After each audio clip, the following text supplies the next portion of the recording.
A partir de agora, na Rádio UESB FM, você ouve o programa Observatório Social, na apresentação da professora Luciana Silva e dos professores Luiz Rogério e Fabrício Vieira. Um diálogo participativo sobre saúde, educação, cultura, sustentabilidade, direitos humanos e outros temas que fazem parte do seu cotidiano. Observatório Social, na UESB FM.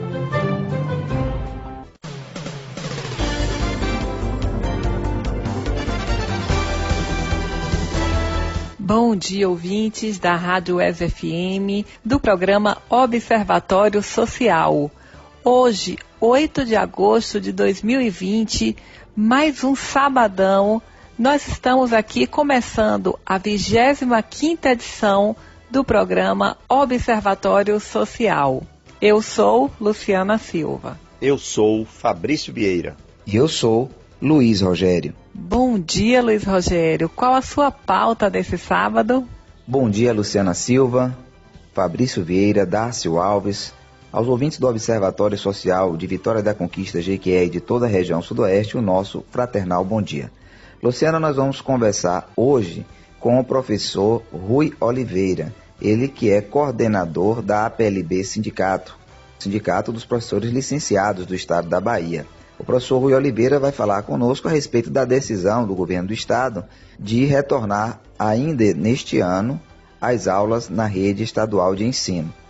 Uma situação que vem gerando um debate fortíssimo de diversos segmentos ligados à educação no Estado da Bahia e, portanto, vale a pena conferir a posição da APLB Sindicato em relação a esse assunto. Nós vamos conversar com ele em linha direta, uma vez que ele se encontra em Salvador. Vale a pena conferir. Bom dia, Fabrício Vieira. O que é que você traz nessa 25ª edição do programa Observatório Social aos nossos ouvintes e às nossas ouvintes? Diga aí, Fabrício. Olá, Luciana. Bom dia, Luiz Rogério. Bom dia, Darcio Alves. Bom dia, todos os ouvintes do Observatório Social. Bom dia, Vitória da Conquista e toda a região sudoeste. Olha, a minha entrevista de hoje está muito interessante. Eu estou trazendo um bate-papo, um diálogo muito bacana com o professor filósofo Mozart Tanajura Júnior. Ele vai falar sobre a questão da educação, especialmente alusiva ao dia 6 de agosto, portanto, na última quinta-feira, que nós falamos sobre a valorização, é um dia dedicado à valorização do profissional de educação. Vocês sabiam que existe uma lei, a Lei 13.054 de 2014, que busca fazer um resgate histórico dos profissionais de educação que muitas vezes ficam à margem, acabam sendo até mesmo marginalizados no processo da educação. Não perca, a entrevista está bastante esclarecedora. E quero aproveitar o momento e dizer que está especial em função do Dia dos Pais. Então, a todos os papais que estão nos assistindo, tem um sábado maravilhoso e um domingo muito bacana. Vocês vão gostar, não percam.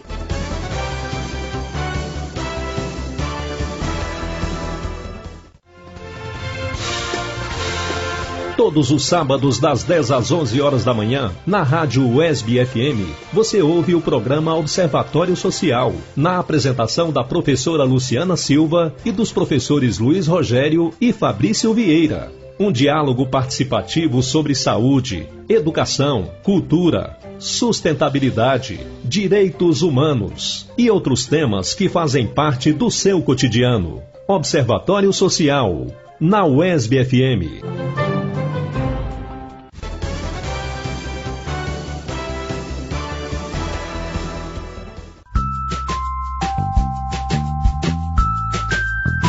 Luciana Silva, entrevista.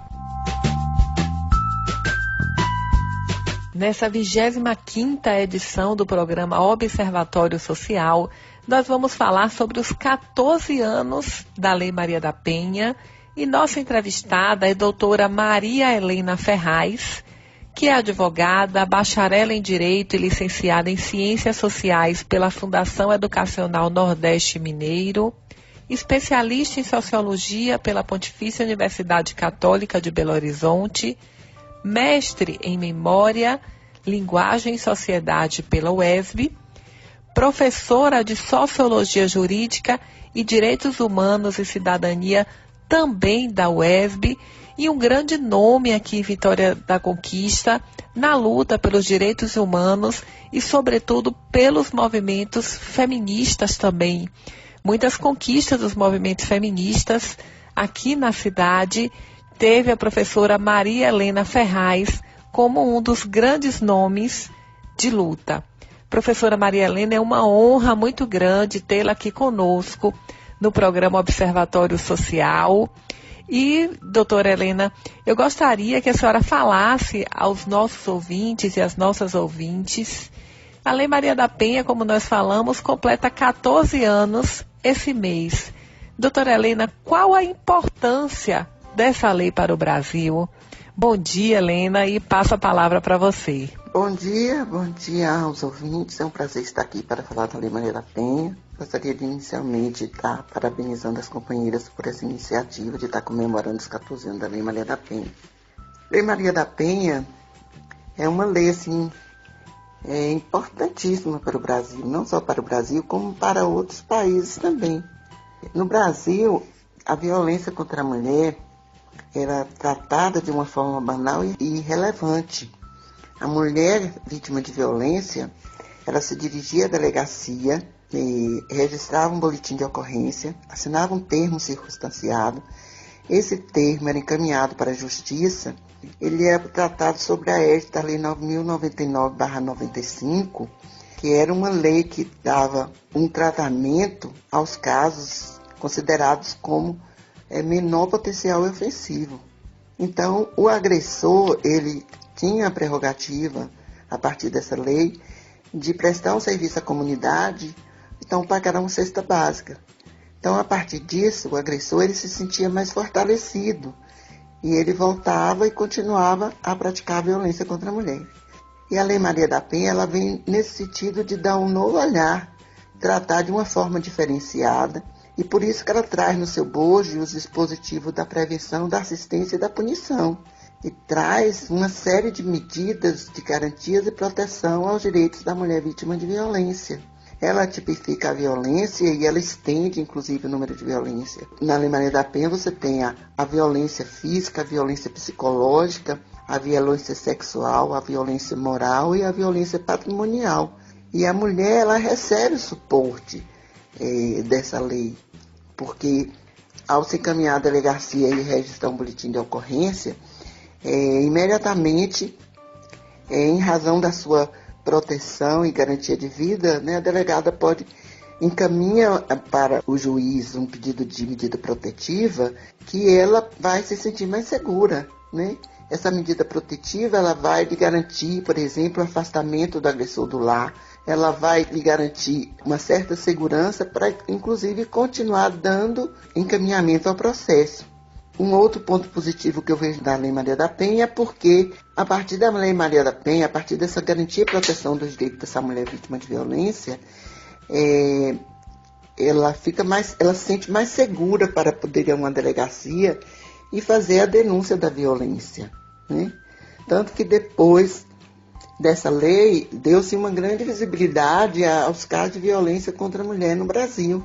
E aí, uma coisa que eu gostaria de chamar a atenção também, que eu acho que vale a pena também, é a forma como é tratada a situação da mulher na área civil e na área criminal, porque ela vai ter esse suporte na mesma esfera do judiciário, uma forma de tratar da situação do civil, por exemplo, da guarda dos filhos, dos alimentos, do divórcio, bem como da parte criminal, que vai ser mesmo, seria aí o prosseguimento do processo e a punição do agressor. Então, essa lei, ela vem no sentido de dar um tratamento diferenciado e garantir direitos e proteção a essas mulheres vítimas de violência. Para você que sintonizou agora nas ondas da Rádio UESB FM, do programa Observatório Social, nós estamos falando com a doutora Maria Helena Ferraz, advogada e professora, sobre os 14 anos da Lei Maria da Penha.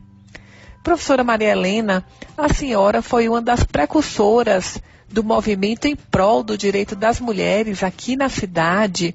E eu queria, Helena, que você trouxesse aos nossos ouvintes um pouco da sua trajetória em prol do direito das mulheres e que falasse também quais foram as conquistas que o movimento teve aqui na nossa cidade. Com relação a essa questão seria do movimento de mulheres de Vitória da Conquista, realmente nós nos envolvemos e nos engajamos nesse movimento. E tivemos uma participação em todo esse processo de lutas e conquistas, de garantias, né, de direitos das mulheres vítimas de violência. Não só das mulheres vítimas de violência, mas das mulheres como um todo. Eu sempre digo assim, né, nas minhas falas, nos encontros, que eu tenho muito orgulho de ser conquistense, porque Conquista é uma cidade de vanguarda, onde cedia movimentos sociais comprometidos com os direitos humanos, né, e com a proteção dos cidadãos. E a nossa trajetória, ela começa mais precisamente após a nossa formatura, né? Me formei em 1986, logo após a minha formatura, né, a minha formação em Direito, eu engajei, né, nessa seara mesmo dos direitos humanos, né, da luta mesmo, busca de conquistar direitos, né, de dar, na realidade, a minha cota de contribuição para a minha cidade.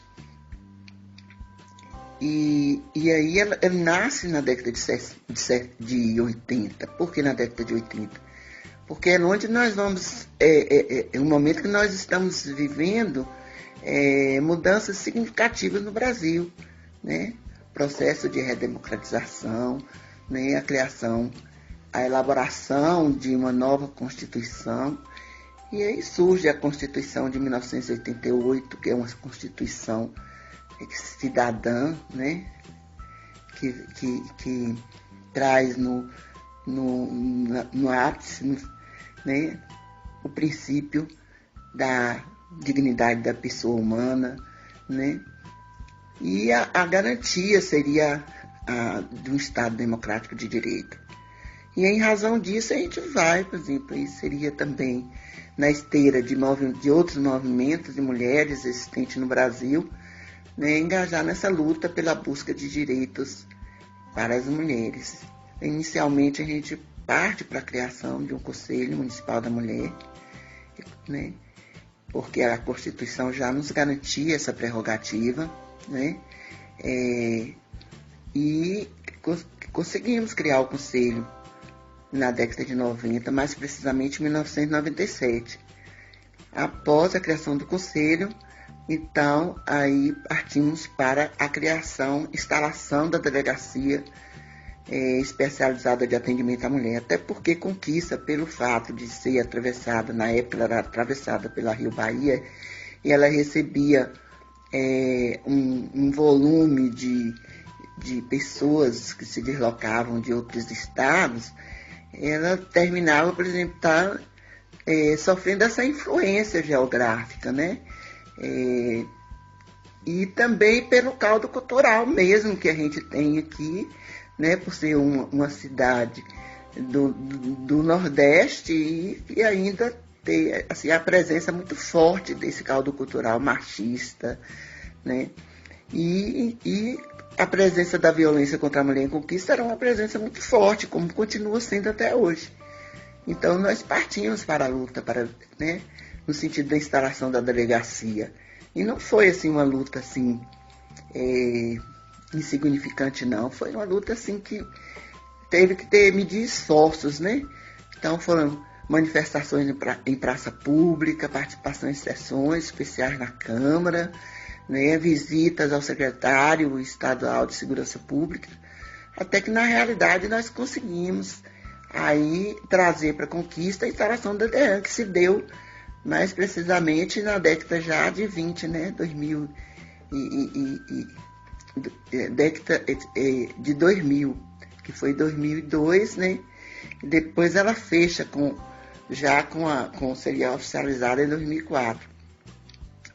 Então, aí depois da delegacia, vamos buscar agora a criação de um centro de referência, né? Porque a mulher ela precisava de um suporte jurídico, um suporte psicológico e assistência social. Né? Então, engajadas nessa luta, conseguimos instalar, né, o centro de referência Albertina Vasconcelos. E aí depois foi a luta pela a criação, né, de uma coordenação municipal de atendimento à mulher e a vara de violência. Então, conseguimos, na realidade, assim, muitas conquistas, né? E até hoje a gente vê movimentos das mulheres, elas não são apáticas, não, elas estão aí na luta, a gente está vendo isso constantemente, né? Então, você percebe, né, conquista, cedia a Comissão da Mulher Advogada na UAB, tem também a União de Mulheres, que é uma organização, que é um organismo que é antigo e tem uma relevância muito grande nesse trato aí da violência contra a mulher. E na própria universidade, quando nós tivemos, por exemplo, um projeto de extensão que foi o Núcleo de Atendimento à Mulher, que durou 10 anos, né? E agora nós temos aí a Clínica de Direitos Humanos, tendo à frente a professora Luciana Silva. Então, conquista é referência, né? E assim, eu me sinto assim muito orgulhosa e né, assim, feliz, né, com essa participação e pelo fato de ter dado essa contribuição à nossa cidade. Doutora Helena, você trouxe aqui aos nossos ouvintes a importância da Lei Maria da Penha, e a gente vem observando, sobretudo nesse período de pandemia, um grande número ainda de feminicídio, taxas altas no Brasil. Doutora Helena, pensando no âmbito nacional, o que ainda precisa ser feito para a efetivação da Lei Maria da Penha, essa lei tão importante? Com relação a essa questão da Lei Maria da Penha, né, a sua eficácia, o que eu tenho que dizer é o seguinte, né, eu atuei nessa área da violência contra a mulher há mais de 30 anos. E a partir da Lei Maria da Penha, nós nos sentimos mais seguras para estar atuando, né? E porque, na realidade, a gente estava com uma lei diferente, uma lei considerada, né, que é uma excelente lei, é uma lei completa, né? Elaborada a partir, inclusive, dessa participação do movimento de mulheres, da experiência dessas mulheres no trato com a violência. O que eu vejo, sabe, que na realidade precisa é um tratamento mesmo, seria rígido, né? Eu acho que tem que ter um tratamento mesmo de compromisso, de responsabilidade, no sentido de que essa lei ela seja uma lei eficaz, né? Infelizmente, eu não consigo, por exemplo, visualizar ainda, por exemplo, quando a gente depara com manchetes de jornais, né, televisivas e de rádio, de que a violência contra a mulher ela continua aumentando. Na minha concepção, isso passa pela falta de compromisso do Estado e principalmente do Judiciário. Eu acho que precisa ter um tratamento muito mais rigoroso com relação a essa questão, sabe? Eu não sou, assim, como é que se diz, positivista ao extremo, não, mas em determinadas situações eu acredito que se não houver, na realidade, uma punição efetiva desses agressores, essa lei ela termina entrando aí na seara da banalidade, né? Termina vendo que tem a Lei Maria da Penha, mas não resolve nada, não vai dar em nada, e vamos continuar praticando a violência contra a mulher. Então, enquanto, por exemplo, o judiciário, né, ele não tiver, por exemplo, assim, um comprometimento mesmo com relação a essa questão desse cumprimento da lei, né, aí começa mesmo a partir das delegacias, depois, né, a gente vai para o Ministério Público e para o judiciário mesmo, os juízes, porque eles tenham, por exemplo, né, passe a ter um novo olhar, né, ver essa violência mesmo como uma violação de direitos humanos da mulher. A partir dessa tomada de consciência, eu acredito que a situação muda, né, e a gente vai ter aí um resultado positivo com relação a essa redução da violência contra a mulher. No mais, eu gostaria de agradecer a esse momento, a possibilidade dessa participação, né? E estar aqui desejando um bom dia para todos vocês. Professora Maria Helena Ferraz, em nome de toda a equipe do Observatório Social, eu agradeço a sua disponibilidade, o conhecimento compartilhado aqui conosco e com os nossos ouvintes, e dizer que para mim foi uma felicidade entrevistá-la, que você é uma referência, é um farol para quem pesquisa essas questões de gênero, de violência contra a mulher e também da militância, por tudo que ajudou a construir aqui na cidade de Vitória da Conquista. E a Lei Maria da Penha, como a professora Helena trouxe, ainda precisa muito para que seja efetivada, e parte do judiciário não tem essa sensibilidade do que é a lei, né, qual a dimensão dessa violência doméstica. E eu me recordo que logo quando a lei entrou em vigor, um juiz de Minas Gerais disse que essa lei era um monstro diabólico, né? Não entendeu a importância, a filosofia da lei. E, por outro lado, aqui em Vitória da Conquista, como a doutora Helena trouxe, que foi um grande resultado aí da luta dos movimentos feministas, é que nós temos a vara de violência doméstica. Eu queria mandar um abraço para a juíza da vara de violência doméstica, a doutora Juliane Nogueira, que já foi entrevistada aqui do programa Observatório Social, que vem fazendo a diferença, né, na vara de violência doméstica de Vitória da Conquista. Já que eu citei a doutora Juliane, eu vou encerrar aqui também mandando um abraço para outras mulheres que são grandes referências na luta do movimento feminista, junto com a professora Maria Helena Ferraz. Eu queria mandar um abraço para a Lídia Rodrigues e para a professora da UESP, Tânia Rocha, que tem uma obra maravilhosa, que é O Preço do Silêncio. Mulheres ricas também sofrem violência.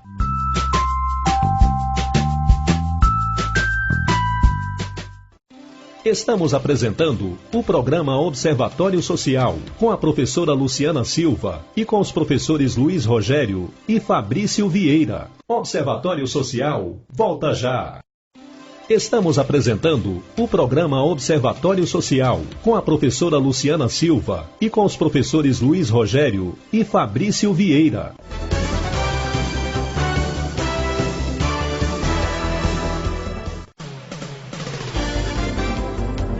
Luiz Rogério, entrevista.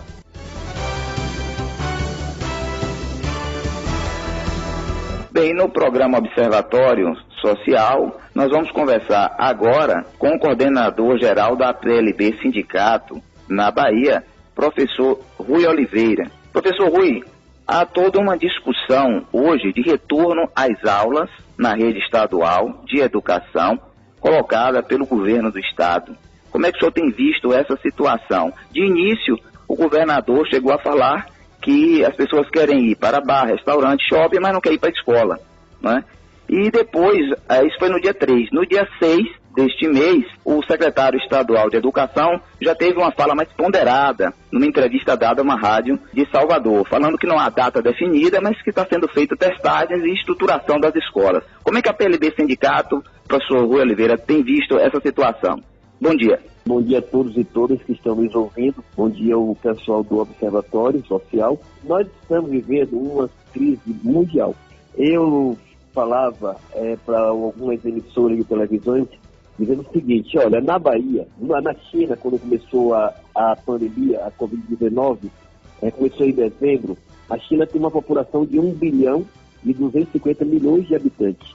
E na cidade de Wuhan, que é uma cidade com mais de 10 milhões de habitantes, maior do que Salvador, 3 vezes, nós temos, a China teve o protagonismo de fazer um lockdown extremo, radical, ninguém saía nem de casa, e em pouco tempo, 2 meses, a pandemia foi dominada.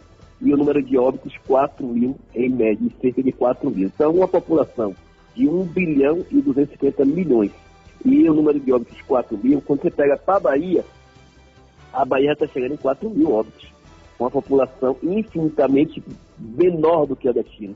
O que eu quero dizer com isso? Não temos vacina, não tem remédio, a Covid mata, ela vai contaminar 70%, segundo a Organização Mundial da Saúde, 70% da população será contaminada, porque só aí, a partir daí, de contágio de 70%, ela vai se dissipar.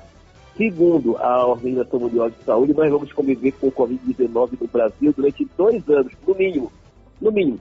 E a única referência é você fazer isolamento social, não aglomerar, para que possamos controlar essa Covid-19 e termos condições de dar uma assistência de saúde que possa garantir o êxito do tratamento. Então, essa é a primeira premissa. Nós sempre nos pautamos por conhecimento científico. Nada de achismo, nada de que a Terra é plana, nada disso. Pelo conhecimento científico, pela Organização Mundial de Saúde, nós temos que ter cuidados. Então, não é recomendável que durante esse processo de pandemia se faça aglomerações de pessoas. Vocês estão vendo aí que voltaram a ser campeonato brasileiro, mas de portões fechados, não tem ninguém no estádio. E mesmo assim não pode nem os jogadores um abraçar o outro.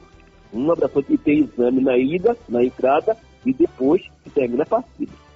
Vocês estão vendo que não vamos ter mais carnaval, uma festa popular que envolve muito dinheiro, muitos recursos no Brasil todo. Não teremos carnaval. Não teremos Réveillon. Réveillon, que é uma comemoração também que envolve muitos recursos, com muita gente na Bahia. Aqui em Salvador reúne cerca de quase 1 milhão. Em Copacabana, no Rio de Janeiro, mais de 3 milhões. Em São Paulo, na Paulista, mais de 1 milhão. Tudo foi cancelado. Por quê? Porque não podemos ter aglomerações. Então, o que é que está acontecendo? O poder econômico é muito forte. O poder econômico não quer saber de vidas. O poder econômico quer saber de dinheiro. Vidas não importam para o poder econômico. O que importa é o dinheiro, é o capital. É a mercadoria, é o que tem valor. O que tem valor é o dinheiro. Então, nós, diferente do poder econômico, queremos salvar vidas. Vidas não retornam. Nós podemos repor conteúdos, mas não podemos repor vidas. Então, nós, da direção da PLB estadual, nós perdemos aqui em Salvador a professora Clarice, da rede municipal de Salvador e da rede estadual, morreu de Covid-19 durante 3 dias. 3 dias foi embora, companheira Clarice. Então, nós estamos na luta pela vida. E essa luta pela vida é a luta mais correta que pode existir.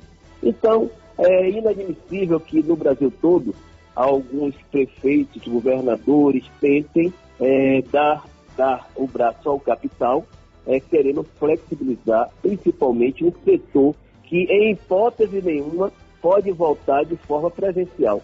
Vocês aí nas universidades estaduais, universidades federais, institutos federais de educação, só terão aulas presencial a partir de 2021. Previsão.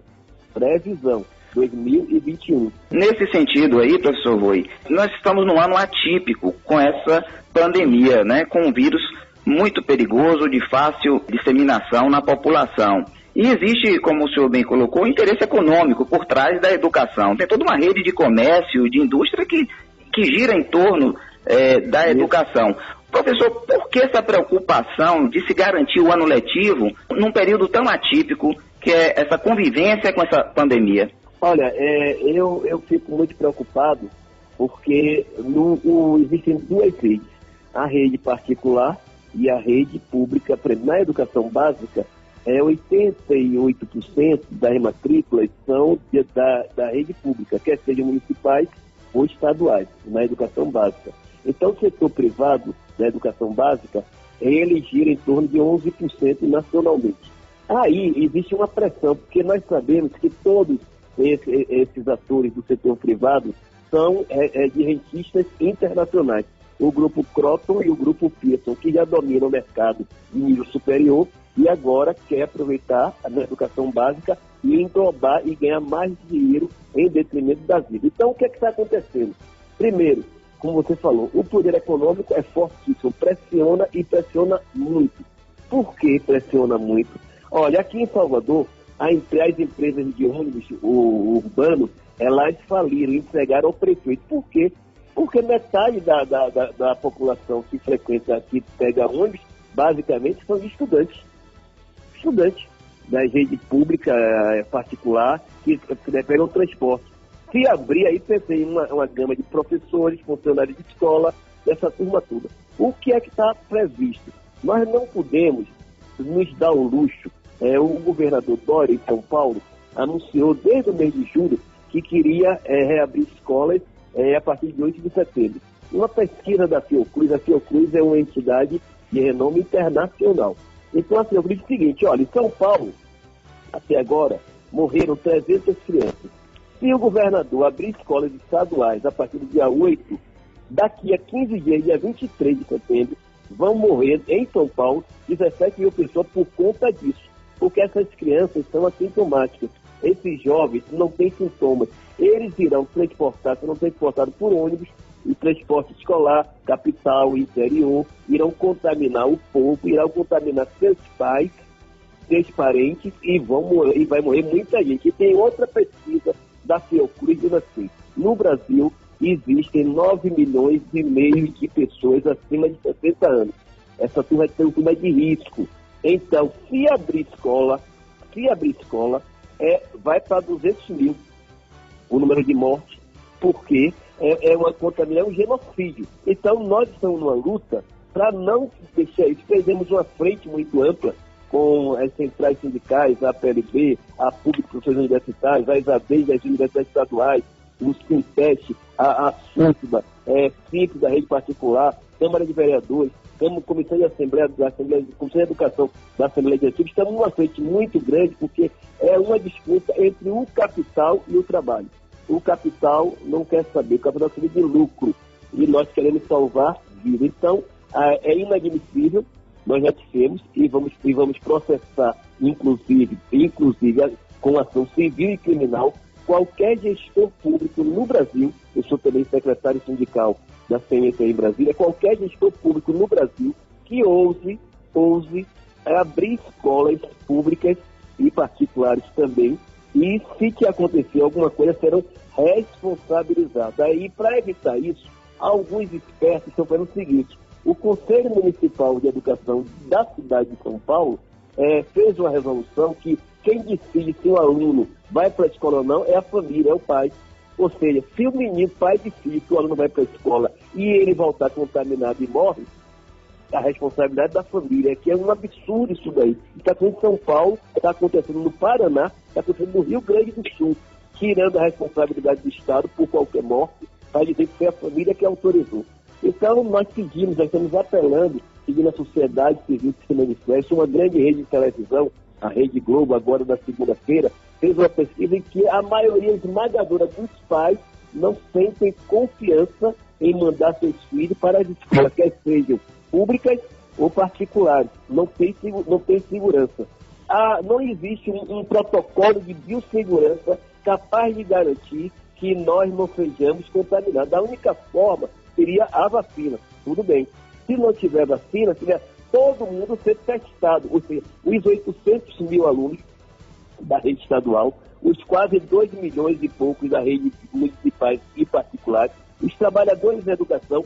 Aí o governo nunca vai fazer isso, porque teria que testar de 14 em 14 dias para preservar a vida. O governo não está, os governos estão de mãos dadas com um grande capital. Nós estamos no ano político, no ano de eleições municipais, no ano de prefeito. E quem manda, quem banca essas eleições é o capital. é o capital. Então, professor Rui, as reflexões que o senhor traz são reflexões muito importantes. Nós estamos chegando ao final do nosso bloco e eu queria só reforçar essa questão que o senhor fala da relação capital-trabalho e do papel do Estado, de transferir para os trabalhadores, para as famílias, a responsabilidade de se exporem ou não. Não seria agora o momento de se refletir, né, o lado danoso do capitalismo e se discutir também a importância de se reforçar o papel social do Estado para garantir transferência de renda para trabalhadores, para pequenos empresários, comerciantes, para que se possa ter uma menor circulação de pessoas e aglomerações. Ou seja, o papel do Estado não teria que ser ampliado, inclusive descartando aquele discurso do Estado mínimo, não é? Que o modelo neoliberal prega. Não seria esse o momento e a gente está fazendo tudo ao contrário? Mas é exatamente, se existe alguém que foi amplamente derrotado no mundo todo, foi o projeto neoliberal. Essa filosofia, essa concepção neoliberal foi derrotada e que o Estado não deve intervir na sociedade e o mercado é que deve intervir, quem deve regular. Isso foi derrotado no mundo todo. Num país ultracapitalista, neoliberal como os Estados Unidos, se não tivesse intervenção do Estado, quebrava tudo, quebrava a economia, o desemprego. Então o Donald Trump foi obrigado a gastar trilhões de dólares para garantir que o Estado assumisse essa posição e não o mercado. Na Europa toda é assim. No Brasil, o Paulo Guedes, que é o ultraliberal, da ultradireita do Bolsonaro, da escola de Pinochet no Chile, ele disse que ia implantar o que exatamente não é liberalismo. E agora é obrigado a garantir auxílio emergencial, tem que garantir empréstimo para micro, pequenos e médias empresas, e exatamente nessa linha é que tem que ter uma flexão e uma sensibilidade de não deixar aglutinar, porque o Bolsonaro exatamente defende a imunidade de rebanho, daquela que todo mundo um dia vai morrer, então abre tudo para todo mundo se contaminar, os mais fortes sobreviverão, o que é um absurdo pensar dessa forma. Agora, alguns governadores parecem que estão já mais nessa linha, mas nós não vamos permitir, e com o apoio da sociedade, dos movimentos sociais, de como a gente conseguiu uma grande vitória que foi o Fundeb, com essa grande vitória do Fundeb, a gente qualifica e acha que esse debate está sendo colocado para a sociedade e nós estamos vencendo. Então, vencer o papel de discutir o papel do Estado, discutir a intervenção do Estado na política social é fundamental para o desenvolvimento da educação, fundamental para o desenvolvimento do cidadão, fundamental para que diminua, inclusive, a grande desigualdade social. Nós temos no Exército 70 milhões de brasileiros vivendo com R$600. 70 milhões de brasileiros é 1/3 da população. 14 milhões de desempregados perderam o emprego, redução de salário, empresas quebradas, um caos social. Se não tiver intervenção do Estado, o governo, a população vai sofrer muito. Então, nós temos que exigir dos poderes públicos que façam essa intervenção do Estado em benefício da sociedade, em benefícios sociais. Então é isso aí, tá bom? Professor Rui, muito obrigado por sua participação aqui no Observatório Social. Vai o nosso agradecimento, né, pela tua disponibilidade. Ouvinte, nós conversamos agora com o coordenador-geral da PLB Sindicato, professor Rui Oliveira, linha direta com Salvador. Muito obrigado, professor. Obrigado, tudo de bom, agradeço a todos. Forte abraço.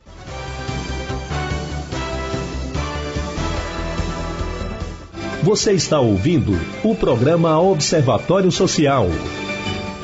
Observatório Social, volta já. Estamos apresentando o programa Observatório Social com a professora Luciana Silva e com os professores Luiz Rogério e Fabrício Vieira.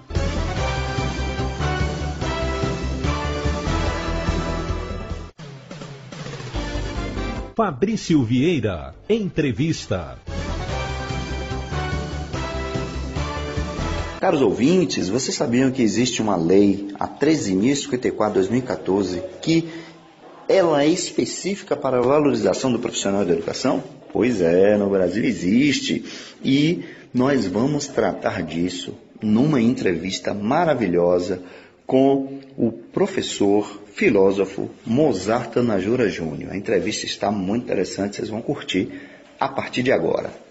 Prezado professor Mozart Tanajura Júnior, É uma grande honra para o Observatório Social poder entrevistá-lo, tratando de um tema tão importante que é a valorização dos profissionais de educação.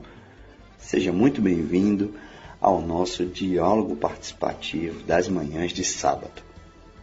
Professor Mozart, a educação é uma das pastas mais importantes de qualquer governo, seja no âmbito municipal, estadual ou federal, sendo vital para o desenvolvimento da sociedade e que, em sua essência, é formada por pessoas que compõem o quadro de profissionais de educação, ou seja, todas aquelas funções que, de uma forma ou de outra, orbita o espaço educacional. Bem, a Lei 13.054, de 2014, é um resgate histórico necessário para reconhecer o valor de todos que formam a comunidade escolar, principalmente aqueles que ficam à margem, sofrendo preconceito, apesar de ser um importante papel dentro da escola. Em sua percepção, professor Mozart, qual a importância de se render homenagem aos profissionais do campo da educação? Bom dia, Fabrício Vieira. Bom dia, professor Luiz Rogério. Bom dia, professora Luciana Silva. E um bom dia especial aos ouvintes do programa Observatório Social da Rádio UESB FM. É uma alegria muito grande poder participar desse programa e poder colocar uma reflexão sobre esse tema tão importante que é a educação. Ainda mais quando a educação ela necessita cada vez mais de um reconhecimento maior dos nossos gestores para que o nosso país possa avançar ainda mais em desenvolvimento. O que só vai acontecer, evidentemente, se houver um grande investimento, uma grande valorização dos profissionais do campo da educação.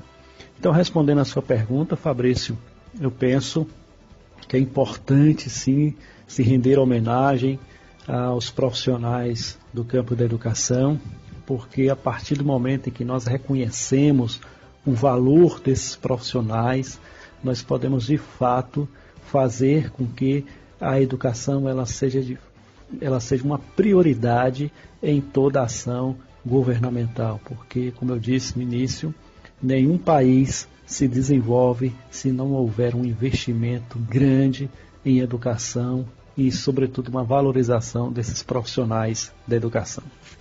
Professor Mozart, é muito comum em campanha política eleitoral se prometer melhorar a educação, num sentido mais amplo, na educação como um todo.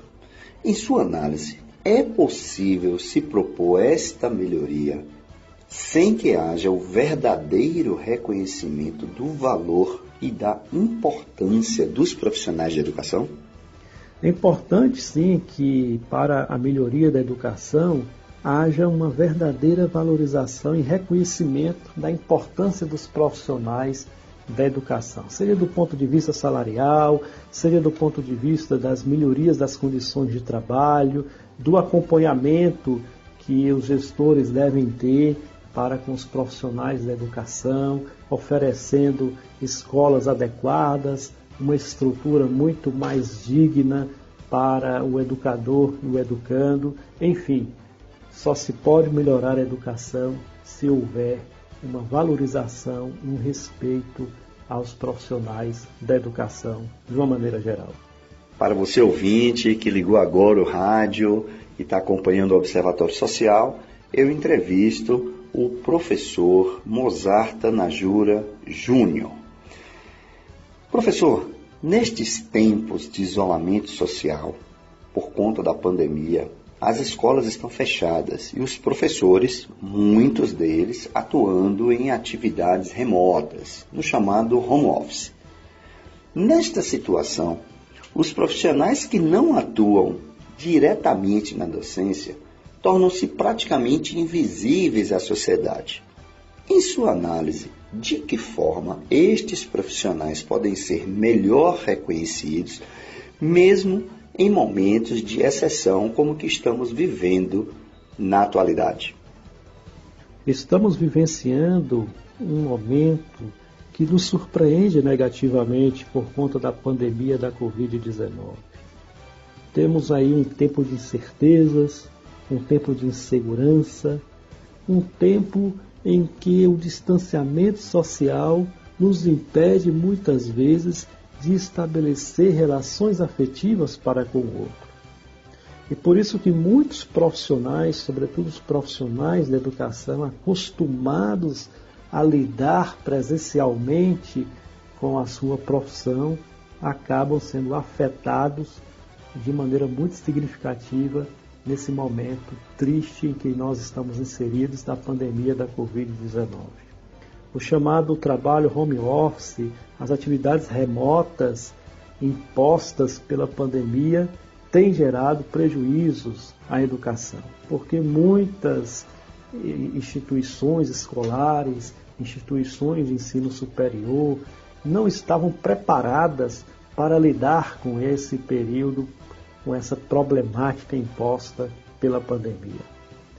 Por outro lado, nós temos que ter também uma preocupação com os demais profissionais da educação que não atuam diretamente na docência e que muitas vezes não são reconhecidos de maneira adequada a partir das suas atividades exercidas também de maneira remota, como deveriam ser reconhecidos. É importante que haja, em primeiro lugar, uma valorização desses profissionais, inclusive respeitando o direito de ter os seus salários de maneira integral. É importante que haja também um acompanhamento psicológico a todos os profissionais da área de educação e que haja, de fato, uma preocupação em qualificar os profissionais de educação para este novo tempo que estamos vivendo e certamente os desafios que deles surgirão. A educação não pode de maneira nenhuma continuar como estava sendo tratada antes, distante dos avanços tecnológicos. É importante conjugar a educação com avanços tecnológicos e oferecer qualificação para todos os profissionais envolvidos na arte de educar. Só assim teremos amenizado pelo menos esses desafios e as problemáticas impostas pelo esse novo tempo em que estamos inseridos da pandemia. Esperamos em Deus que tudo isso passe, mas quando passar, certamente a educação não será mais a mesma. Precisamos, portanto, criar mecanismos, instrumentos em que todos nós que temos um envolvimento na área da educação possamos nos adequar aos novos tempos em que a tecnologia e a educação formarão um binômio perfeito para a educação dos nossos discentes. Agora, professor Mozart, em sua análise, as políticas públicas municipais e a real atuação do poder público em relação à educação contribuem ou não para a valorização dos profissionais de educação em nosso município?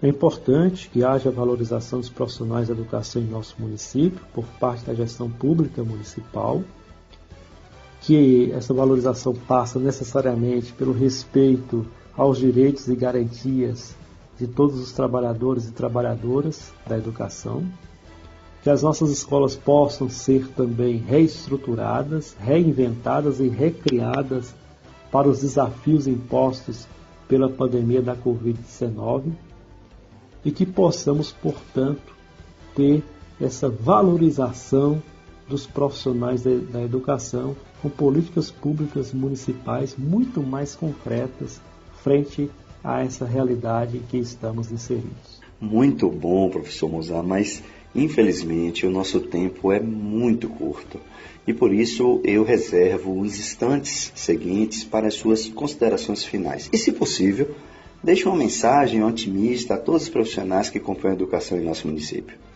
Eu gostaria de parabenizar todos os trabalhadores e trabalhadoras da educação e dizer que nós precisamos continuar otimistas e cheios de esperança por dias melhores. A educação transforma vidas e as transforma de uma maneira muito melhor, Então é importante que a gente não perca a esperança de que a educação pode, de uma maneira muito especial, reinventar a nossa maneira de ser e de estar no mundo, de recriar condições para que possamos vivenciar um novo modelo civilizatório baseado não mais no egoísmo, não mais na ambição desmedida, na exploração do homem pelo homem, mas de vivenciar um novo modelo de vivência humana no mundo, fundamentado no amor, no respeito ao outro e na certeza de que podemos ser muito melhores do que somos humanamente falando. Um abraço a todos os que se dedicam ao campo da educação. Muito obrigado, professor Mozart, por sua disponibilidade e por seus esclarecimentos. A entrevista foi muito boa. Eu quero desejar, em nome da bancada do Observatório Social, um grande final de semana e um excelente Dia dos Pais para o senhor.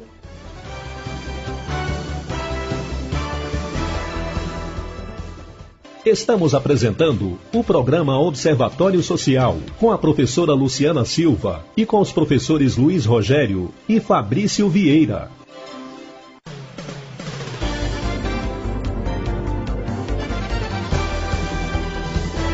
E agora, os comentários da bancada do Observatório Social.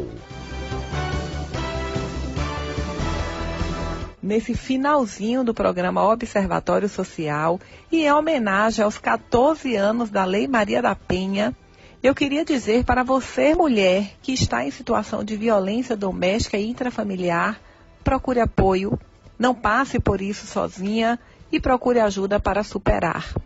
Você que conhece uma mulher que está em situação de violência doméstica e intrafamiliar, também pode apoiar. É necessária a união de todos, homens e mulheres, para que esse tipo de violência, ainda tão presente em nossa sociedade, seja superada. É possível ligar para o 190, para o 180 e as entidades de proteção aos direitos das mulheres continuam funcionando ainda nesse período de pandemia. Então é possível procurar a Defensoria Pública, o Ministério Público, a Delegacia da Mulher. Nos locais em que há vara de violência doméstica, essas varas elas continuam em pleno funcionamento. E aqui em Vitória da Conquista nós temos o Centro de Referência Albertina Vasconcelos, que continua em atendimento, e também a União de Mulheres. É importante procurar apoio. E para encerrar, eu gostaria de saber de você, Luiz Rogério, e depois também de Fabrício, as suas considerações finais no programa de hoje. Bem, Luciana, eu gostaria no final do programa abordar dois aspectos, muito rapidamente. Primeiro, em função da sua entrevista com a advogada Maria Helena e também dos teus comentários aqui. De fato, nós temos que banir a violência contra as mulheres no país. Não dá mais para a sociedade conviver naturalmente ou banalizando a violência que as mulheres sofrem a partir, não é, do posicionamento, do comportamento de homens machistas, não é, que exercem uma forma de masculinidade tóxica que vem impactando a vida das mulheres, seja do ponto de vista físico, seja do ponto de vista psicológico. São todas as formas de violência que precisam ser questionadas e banidas. A Lei Maria da Penha, ela é de fato um marco protetivo para essas mulheres e deve de fato ser sempre revisitada e comemorada como resultado de uma luta social. Então, eu queria parabenizar a você pela militância que você exerce no campo do direito em relação à proteção às mulheres e pela entrevista feita no programa de hoje. O outro ponto que eu gostaria de discutir aqui é em relação à fala do professor Rui Oliveira, coordenador geral da APLB Sindicato, preocupado com o retorno das atividades de ensino ainda esse ano, proposto aí pelo governo do Estado e pela Secretaria Estadual de Educação. É fato que não há uma data definida, mas já se fala dos preparativos para esse retorno. O que acontece? O professor Rui Oliveira, preocupado, obviamente, como nós também, que somos do campo da saúde, com a ausência de uma vacina. não há ainda uma perspectiva de vacina em curto período de tempo. Não temos também tratamento definido para debelar o vírus no organismo. E agora os estudos estão apontando que o vírus deixa sequela num percentual importante das pessoas que estão recuperadas, inclusive migrando para o coração. Então veja que outros achados poderão acontecer a partir de novas pesquisas. Então lidar com essa situação de indefinição, trazendo os alunos para a sala de aula e professores também, superlotando o transporte coletivo em alguns lugares, como é que isso vai se dar? Como é que vai ser feito esse controle? E as repercussões disso depois? Já se fala no mundo de uma segunda onda dessa pandemia. Nós, no Brasil, não saímos nem da primeira. O que é que está por vir? Então, o bom senso deverá prevalecer. Eu acho que atender o calendário letivo é uma preocupação até menor diante da necessidade de se proteger a vida e a saúde de professores, estudantes e servidores da rede de ensino. Seja ela estadual, seja ela federal, seja ela no setor privado, as pessoas precisam entender que nós estamos vivendo uma situação atípica de uma pandemia e querem forçar o retorno a uma normalidade que não existe. A todos os nossos ouvintes, colegas de bancada, eu desejo um bom final de semana e estaremos de volta no próximo sábado. Até lá. Bem, meus amigos, meus comentários vão ser comentários gerais, né? Até porque o tempo é curto. Eu gostaria de destacar, no quesito educação, as falas do professor Mozart Tanajura e de Rui Oliveira, coordenador da PLB. Primeiro, Mozart traz a importância da educação e especialmente a importância dos profissionais que atuam na área de educação. A importância, a necessidade e o valor desses profissionais para o universo da educação. E aí rendendo homenagens a estes que compõem todo o processo educacional, para além da atividade da docência. Muito bem explanado por Rui, a preocupação, para o Rui Oliveira, a preocupação com a proposta de retorno às aulas, porque isso pode ser uma ação temerária considerando infraestrutura, considerando condição, considerando a situação que as escolas estão vivendo. Então, foram, no quesito educação, questões muito bem apresentadas, muito bem pontuadas e contextualizadas com esse momento presente que estamos vivendo de pandemia e isolamento social. Porém, um destaque também muito grande é com relação à apresentação de doutora Maria Helena Ferraz, quando ela trata das questões da Lei Maria da Penha, inclusive trazendo aspectos das diversas formas de violência do qual essa Lei Maria da Penha cobre, e a necessidade de estarmos atentos à proteção da mulher em nossa sociedade. Em que pese estarmos na véspera dos Dias dos Pais, e aí já mando meu abraço a todos os papais que são os ouvintes do Observatório Social, mas há uma necessidade de estarmos muito zelosos com o direito à justiça feminina. Então, fica aí o alerta deixado pelo Observatório Social nesse quesito. Em nome da equipe do programa Observatório Social, nós encerramos desejando um maravilhoso Dia dos Pais para todos os pais, e eu desejo também um feliz Dia dos Pais aos meus colegas aqui do Observatório Social, Fabrício Vieira, Luiz Rogério Cosme e Dárcio Alves. E um bom final de semana às nossas ouvintes e aos nossos ouvintes. E esperamos vocês aqui no próximo sábado nas ondas da Rádio UESB FM no programa Observatório Social.